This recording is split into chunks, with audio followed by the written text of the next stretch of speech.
So upon rewatching Arcane, I have paid attention to another fantastic detail that I have sort of overlooked before, and I think it adds another layer to Caitlyn, Jinx and Vi's story, which we know is one of the main plot lines of Arcane. I think that's part of what one of my patrons nicely called conscious intentionality, because they create many scenes that parallel with one another, many scenes that are connected in one way or another. So when you watch Arcane, that you see some elements showing up again, you see some scenes very much similar to one another. You can see so much through these small elements, characters growth, foreshadows. It's just amazing that what Arcane writers have written is pretty much a small masterpiece, and you can rewatch it over and over again and you can find small details, small bits that you have missed before. I have rewatched Arcane personally countless times, and each time I rewatch it I get something new out of it, so it's not a waste of my time. Usually I don't really like rewatching stuff because there's just so much wonderful content out there for you to see, for you to watch, but Arcane is just something else. It's on another level and I can rewatch it over and over again. Each time you find something new. So back to the point. As you know, one part of Arcane, a major part of Arcane, is Jinx's obsession with Caitlyn. Jinx slowly going mad, losing her mind, spiraling into her own circle of violence that's surely within her, circle of hatred. Jinx was looking for someone to blame after having lost Vi and after ending up with Silco. She did feel protected by Silco, but we know that Silco was not exactly father of the year, which is a separate video that I'm actually working on. But back to Jinx. Jinx, she can be easily manipulated into thinking that someone is responsible for her own misfortunes in life. And it was actually Sevika that planted that seed in Jinx's head that it's Caitlyn that's responsible for her losing Vi. She's with some girl enforcer. Guess she replaced you. You're lying! Why bother? Sevika wasn't lying? You're with an enforcer? We know that if anyone's responsible for it, it's actually Silco, but she doesn't know it, at least not until the very end when Jinx had that one small glimpse of capturing how things actually are, which is also something that I will discuss in a separate video. All the time saying you abandoned me when he knew the truth. Liar. If you rewatch Arcane from the very beginning, at least starting from second act, you will actually see that Jinx's obsession with Caitlyn started very early on. Except at the time she didn't know that she's after Caitlyn. She didn't know that there's someone after her on the other side, on Piltover's side, Enforcer's side. Caitlyn was investigating Jinx's crimes, overall Silco's criminal activity, even before Jinx knew that Caitlyn exists. She was after her, she had that whole plan, she had that whole map in her room, she knew that there's a conspiracy going on and she wanted to uncover it. She knew that there's a single person that does most of the crimes, at least the recognizable ones, but she didn't know that it's Jinx. At the same time, Jinx didn't know that Caitlyn's after her, that there's an enforcer on her trail. That changed, and that was portrayed very early on in Act 2 when Jinx went after the gemstone and Caitlyn was faced with her drawing, the monkey drawing. That scene was showed later on again, except the circumstances differed so much and there's an amazing parallel between these two shots. But back to Jinx and Caitlyn. Jinx's obsession with Caitlyn was planted by Sevika, like I said before, but it was also fed by Silco. She and the Enforcer are back for the crystal. Not for you. Have you forgotten how she left you? Who found you? Who cared for you? Gave you a home? I am your family. Everyone else betrays us. Everyone betrays us, Jinx. Vander. Her. They will never understand. It's only us. They knew that it's easy to tell Jinx that there's someone out there taking away Vi from her, and then Jinx will focus on that person, she will fixate over it. And that's exactly what she did. Why would I remember her name? Oh, she's just some stupid topsider. Caitlyn.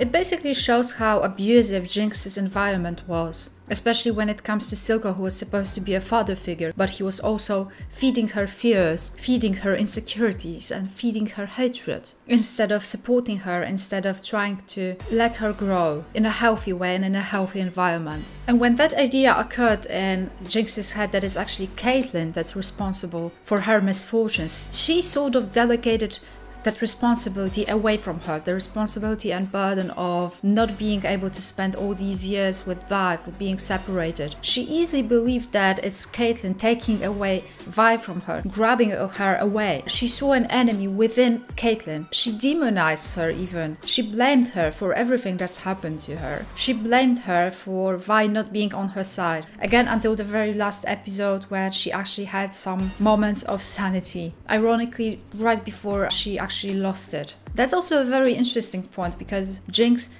did have very sane moments in the last episode. She showed us that she can be very observant, that she saw the things in an in-depth manner right before losing it, because I believe in season 2 she'll have lost it. Eventually, she will become the voice line that we know from League of Legends. She's too far gone. Big shout out to Master of Puppets, who actually provided me with all the voice lines. Later on, it will be Jinx versus Caitlyn. Even season 2 teaser already foreshadowed that. Every way I slice it. If I go after your sister alone, one of us comes back in a box. One of them comes back in a box. Especially if Cassandra dies, then Caitlyn will have very personal reasons to go after Jinx. Before that, she didn't really have them. They weren't personal. Before that, she was just an enforcer going after crimes. But it became personal the moment Vi entered the scene, the moment Vi became close to Caitlyn, the moment Jinx realized that Caitlyn stands between her and Vi in her head. It doesn't have to be that way. For Vi, it's not really a matter of choice, but for Jinx, it is. It's one or the other. Vi cannot have both in Jinx's eyes. Make her go away. Please. Send her on her way and you can have Powder back. I can't. Going back to the detail that I have noticed. You know that there's a scene when Caitlyn stands right opposite the drawing that Jinx created for the enforcers. It wasn't for Caitlyn specifically. It wasn't personal. It was more of a signature left by Jinx when she saw the gemstone. Caitlyn was facing it. Now later on we see that very scene again, that very shot, very similar to it. It's right before Jinx abducts Caitlyn to face Vi, to face Silco. It's a very similar shot. If you have a look at it, it's almost the same, except one thing differs, and it's Caitlyn's clothing. In the very second scene, Caitlyn is basically naked, and I love the parallel between the first and the second scene, because like I said before, the first one, it wasn't really personal on Jinx's side. It was more like her going after the enforcers, laughing to their faces. And in the second one, it's very personal. It's targeted at Caitlyn, it's aimed at her, because in Jinx's eyes, she's the one thing standing between her and Vi. The emotional difference between these two shots is major. It's fully equipped Caitlyn wearing enforcer clothes versus naked Caitlyn. Her feelings right there, the emotional impact is different, because in the second one Caitlyn is exposed. Right now she has feelings for Vi. Right now she has that conflict with Jinx that is personal. She cannot go after Jinx anymore as easily because she's Vi's sister. So there's always this risk that if she goes after Jinx, if she kills her, Vi would not forgive her. Wait! She's my sister. Vi, she's too far gone. Perhaps Piltover can rest easy without you, Jinx. But Vi...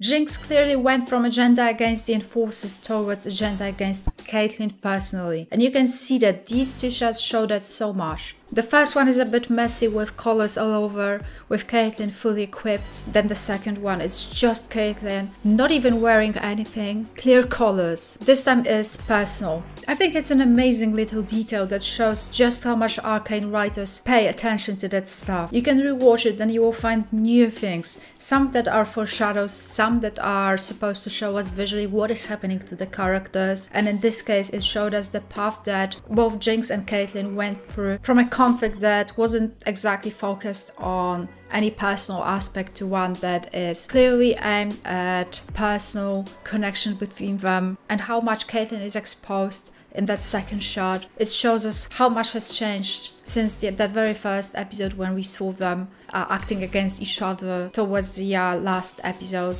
when it became individual and intimate in a way. Thanks again for watching. Do stick around because there's more Arcane videos coming. I've been working on some stuff lately. Stay safe guys, this was all from Stop Your Channel, bye.